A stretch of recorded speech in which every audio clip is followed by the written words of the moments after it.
Hello there, Star Wars fans, and welcome back to another Rebelscum.com video review. And today, we're reviewing Brown Eyes. VC number 251, Din Djarin, the Mandalorian, in his transport trooper disguise when he and Mayfeld were on Morak together. So here he is in the packaging. Again, another really awesome card back. I like that image they got of Pedro. It looks good. Brown Eyes. And then on the back, there are some other figures available in the VC line. And that's pretty much it for the packaging. And here he is right out of the card back. He's looking very good. Overall, he's pretty much exactly the same figure as the Mayfeld Transport Trooper figure. Really, the only difference here is the head sculpt and the armband. Now, again, as I covered in the Mayfeld review, there is the armband first release variant of Mayfeld, but that is not the correct version. The correct version of Mayfeld is, of course, this one right here. So here they are side by side, and like I said, pretty much the same exact figure with the exception of the head sculpt. Now, you do have some other minor paint differences aside from just the armband, of course. Mayfeld has some dirt and stuff on the shins of his boots, whereas Mando does not. So there's some of the key differences between the two figures there. Just like Mayfeld, though, he is fully articulated. Head is on a ball joint, fully articulated shoulders, single jointed elbows, wrist joints, torso, hips, single jointed knees, ankle joints, and that is pretty much it for articulation. And also, just like Mayfeld, he comes with a blaster pistol, which does slot into his holster. And of course, he does come with his helmet, which, just like Mayfeld, does fit over his head very well. And you can't even tell that there's a chin or anything underneath there. The helmets on these couple of VC figures were done very, very well. Now, it looks like the paint jobs on the helmets are roughly the same. The little dirty effects that they did on the helmets are pretty much the same and in the same places.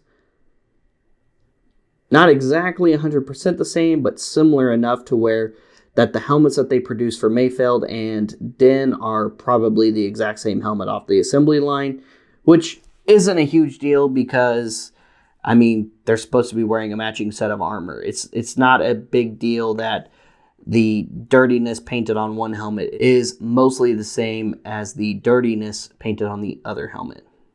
Now, of course, here he is for comparison with a fully armored The Mandalorian, and I used this one because this is my favorite one. And you can head swap them. So in case you want to have a really good head sculpt for your Mando figure, you can swap the head. That actually looks really good.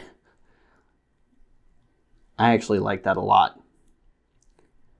I know he's supposed to keep the helmet on at all times, but this face sculpt is a lot better, I think, than the face sculpt that came with the first Mando and Grogu carded 2-pack for VC. That was a Walmart exclusive. And looks really good on this body. And then, of course, if you really want to, you can also put the... Oh, it's a little loose.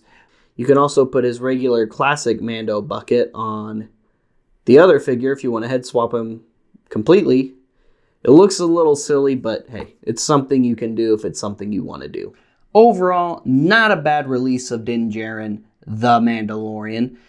Probably the most unique release of him so far in 3 3/4 scale, considering every other version of him has his signature armor set.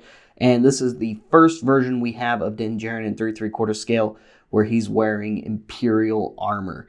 And I bet that had to feel weird for him. It definitely felt weird for us to watch, but I'm sure it felt even weirder for him. Guys, thank you so much for tuning into this video review. Make sure you go back and check out the vintage collection review we did of Miggs Mayfeld and the comparison we did between the correct version and the first release version of that figure. It's really cool that we got these two figures so close together. Again, like I said, it's not like Hasbro had to do a whole lot to get the two different figures, considering all they had to do was design one body and then just design two different head sculpts to put on them, because the figures are pretty much exactly the same, with the exception of the red armband, the little dirtiness on the shins, and then of course the two different head sculpts. But both head sculpts will look really good. At least I think they look really good. Stay tuned for more Rebelscum.com video reviews. Make sure you like and subscribe and follow us on social media. And make sure you sign up for Collector's Oracle today and start managing your collection like a pro. And don't forget to add your Din Djarin to your collection whenever you pick one up. And remember, if you're a pro member, you can always modify whether it's loose complete or sealed mint on card. We'll see you guys later. We'll see you another time. And as always, may the force be with all of you, you Rebel scum.